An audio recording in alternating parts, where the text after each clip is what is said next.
All right, rockets soaring over Israel, targeting Jerusalem and Tel Aviv, and the Israelis are rocketing back. The Israeli military defending itself, launching major air offensives right now against Hamas and Fatah.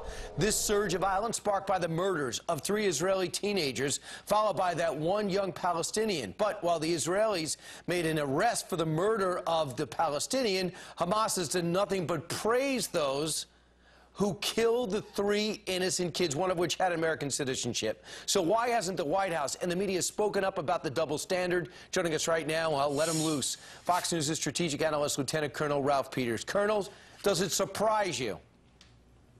No, not at all. Because being anti-Israel is the postmodern, socially accepted form of anti-Semitism, of old-fashioned Jew hatred. And the global left, to include the American left, just will not give Israel credit for anything. Brian, Israel in the Middle East, I mean, look at the Middle East.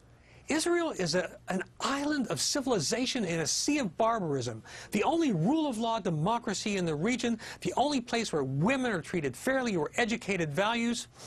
But Israel can't get a break for a number of reasons, not least because Israel's success exploded this myth of the left that, oh, in the Middle East and Africa, you can't get ahead because you're oppressed by the imperial powers. Yeah.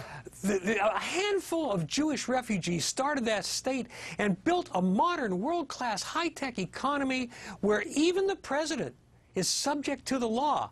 It's amazing in the Middle East, and our president and his administration sympathizes, in my view, sympathizes nakedly with the Palestinians. And here's an example. Look what Philip Gordon said. He's the administration's Middle East coordinator for the White House. He says, how will Israel remain democratic and Jewish if it attempts to govern the millions of Palestinian Arabs who live on the West Bank? How will, if peace is unwilling to be delineated from the border, end the occupation and allow for Palestinian sovereignty, security, and dignity? He is calling for a return to the 67 borders and is blaming Israel for the attacks they're now under.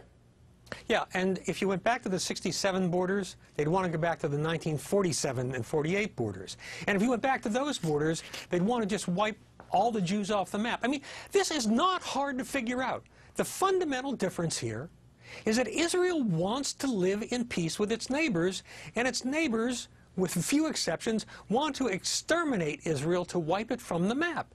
Yeah. Now, and if Hamas wants the airstrikes on terrorist targets in Gaza to stop, it's easy. Stop firing rockets blindly at Israeli civilians. Look, I'm 100% behind Israel because Israel is part of our civilization. Yeah. It stands for freedom and decency. I'm with you, Colonel. And on top of that, we recognize the Hamas-Fatah government. That makes no sense to me. Colonel, have a great day. Thanks so much for starting our morning off so well.